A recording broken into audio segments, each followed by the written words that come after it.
Assalamu alaikum, ladies. Today we've got Shabana joining us. I'm going to let you introduce yourself, Shabana. I'm going to let you tell them what you do and so on. All they know is your name at this point. So I'll leave the floor to you if that's okay, Shabana. Right. Thank you so much, Salma sister, for giving me this opportunity to speak on this platform. And my name is Shabana. As you all know, I am 48 years old and I am a certified personal trainer, group exercise instructor, and sports nutrition advisor. I'm based in London. I was born and brought up in India. I finished my education till graduation in India. Then I moved here in London 10 years back for my master's and I came with my family. My whole story basically starts from there. My entire life, school life and college life, even after my marriage with two children, I was very active. I was a champion in sports in school and getting medals and championship cups. Even after my marriage, I kind of balanced my housework, my business, which I was doing over there, and my health. I was quite well, I was balancing. But then there came a point when I started losing track of my health. I shifted here to London to do masters, and that time it was a very crucial time for me because my children were small and I had a full-time education. I had housework to take care of. I just lost track of my health. I became a woman who was so active and healthy throughout her life, come to a position where my BMI, body mass index, which shot to 30. Under 25 is a healthy range, and I came over 30. That means I started being counted under obese category. I wasn't realizing what was happening, how I was losing track of time, and how I was neglecting my health because I was so busy with everything else. I wasn't taking care of myself, wasn't thinking about myself. So that led me to this point. One day when I was trying to catch a bus with my children who were very small, so I couldn't catch up with my kids. They were running faster than me. That was a real eye opener for me. I said, what has happened to me? Look at me, where I was and how and where I have bought myself into. And then that day I decided that I have to do something about it. I have to take some steps, serious steps to turn things around. So this is what happens when we find ourselves in such a situation we are not happy about. We need to recognize the difficulties. We need to understand that these are the problems I'm having. I was having physical problems. Walking up and down the stairs were painful, and body aches, tiredness, sluggish all the time. Not only that, my mental condition, I was all the time irritated. Little things would bug me. I would get angry. I would like vent out my anger on my children.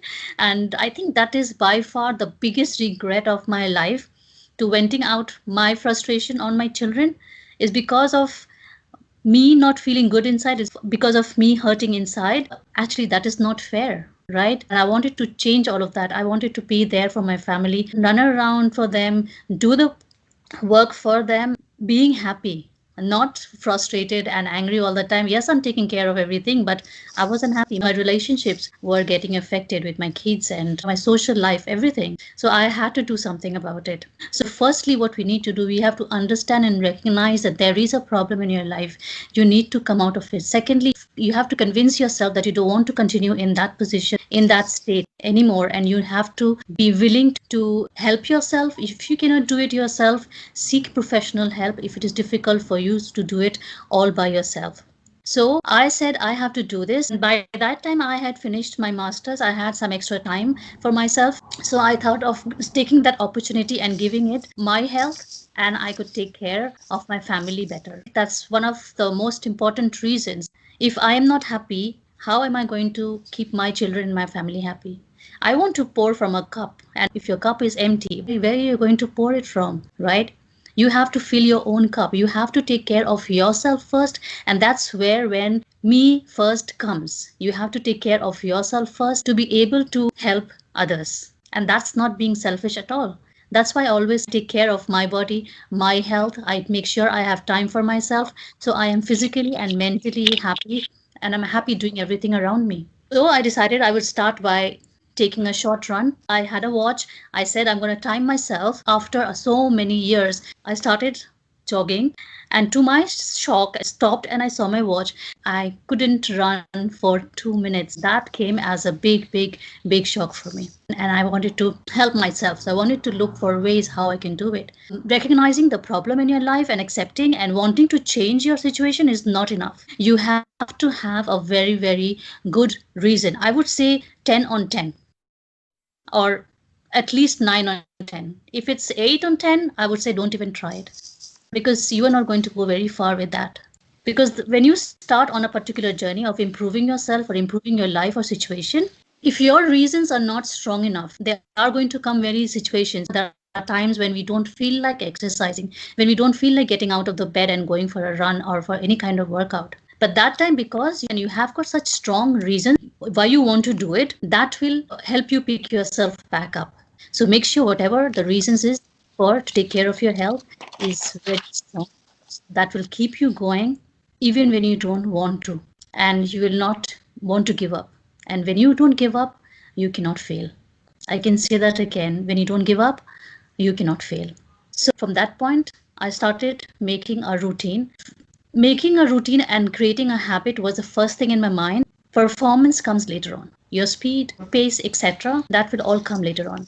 But first, what we need to see is to make a routine, a habit of getting into something. So I started with short runs, including some walks in between, and then removing the walks, and my sessions became only running and jogging. During those runs, I realized that I needed something more to keep me going, something more to push me harder into my goals. And I started browsing on the net. So that's what happens when you make a decision and you have a very good intention of doing something, why you want to take care of your health so that you can benefit, so your relationships can benefit, etc. Allah will open up doors for you. You cannot imagine from where. And I started browsing. I didn't know what I was searching for, but I just wanted to look for some extra help. And I came across these 5 kilometer runs that were organized at the Hyde Park last Friday of every month. So I thought, with a lot of courage, thinking of 5 kilometers were a huge thing that time. But I signed for it and I was there and I went for the run. Obviously, I was the last person to finish the race. But what really kept me going was the marshals over there. I had to walk the last few hundred meters. And that was only because of one of the marshals who encouraged me to keep going. She said, "You're not going to stop right now. You have come this far and I'm going to walk with you." And I reached the finish. I felt amazing. Even if I didn't run the entire race, I walked till the end. And that boosted my confidence, improved my belief that I can do it, and that kept me going. So joining a race, participating in the local races, you can participate in park runs. These are done every week in your local community and they are free, and that actually keeps you going. It keeps you accountable. You go there are so many people out there of all different types of fitness levels, so you're not the only one. That's the biggest motivation you can get. You can start running from there. So we have to take the first steps, and then Allah helps us. Allah says, if you don't want to change your situation, even Allah doesn't help you out. You take your steps and Allah will open up doors for you. That's what happened with me. First 2 years I was just running. I didn't even think about weight training or anything, but I started posting my little wins and little successes online on social media with friends, and I saw that people were getting inspired by my efforts and my journey back to health. Seeing those comments of appreciation and people getting inspired, that increased me in my confidence and made me want to go and do better. And then something made me feel that I should take this up seriously, and so started taking courses. I became a personal trainer. I started taking nutrition courses. I became a exercise to music instructor, and I took this up professionally to a point that I now have started my own brand in the name of Body Mind Fit Muslimah, by which I provide home workout videos and inspirational videos, and it does impact lives, impact people, and have inspired them to take care of their health. So after all of this, we need to plan out things. Planning does everything. If we fail to plan, we plan to fail. With planning, we will know where we are going. We will be able to track our progress. You need to keep on believing in yourself. You need to be consistent. You need to believe in yourself that you can do it. There are so many people out there who are already doubting you, maybe even laughing at you. But you cannot afford to do that to yourself. You have to believe in your efforts and the help from Allah, because you have got good intentions behind your efforts, and you have to keep moving forward.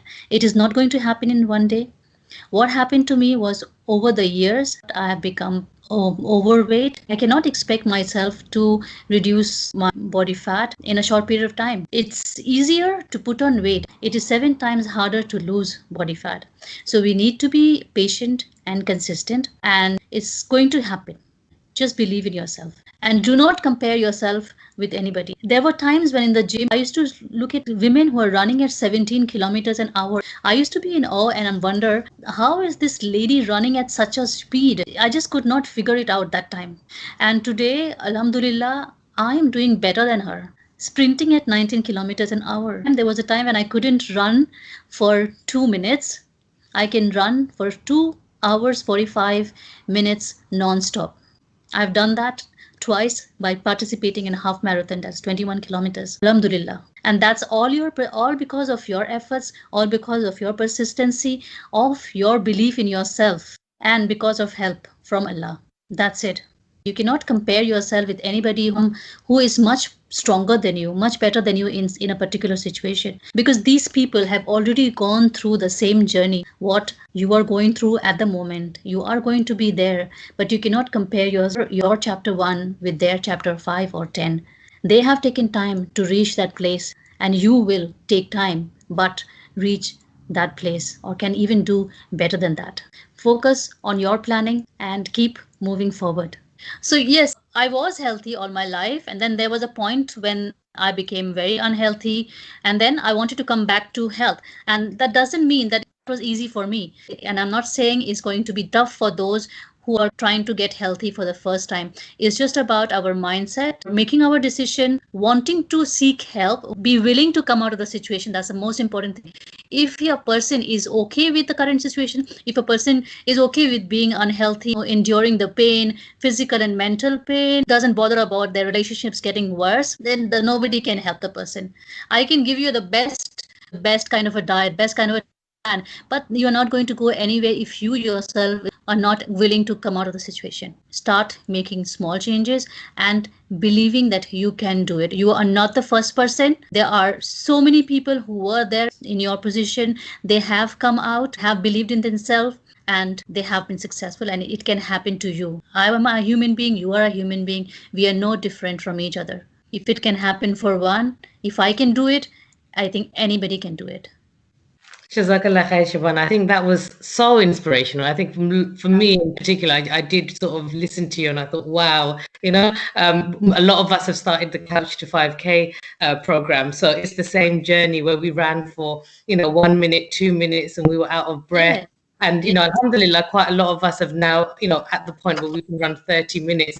When you say that, it really does resonate with a lot of us. And it's just having that belief, isn't it? It's having that belief and it's having that motivation.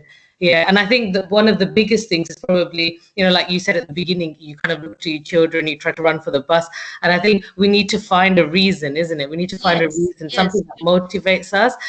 Yeah, no, I think what's really nice about your story is, you've come from that point, where some of us might think a point of no return almost, when you're so busy with life and putting on the weight and having children and all of that kind of stuff. So it's so nice that you've given us all hope, I think, that you can change it around, and it doesn't have to be, you don't have to be born a fitness kind of fanatic, but actually you can turn it around, even later on, isn't it? Yes, absolutely. But Jazakallah khair. Thank you so much, Shabana. Thank you so much for coming here, giving us the time and all the advice. Like it's great. And I think what better time of year, than sort of New Year, where we're kind of thinking, let's make some positive changes to our life and, healthy changes. I think ultimately it's not about losing weight or anything like that. That's all a bonus, but to be healthy, isn't it? And that's fantastic. There's lots of compliments in the chat section for you to have a look through. At the end of the session. But Jazakallah khair. Thank you so much. Thank you so much, sister, for your time. Thank you so much. Thank you, sisters. Assalamu alaikum.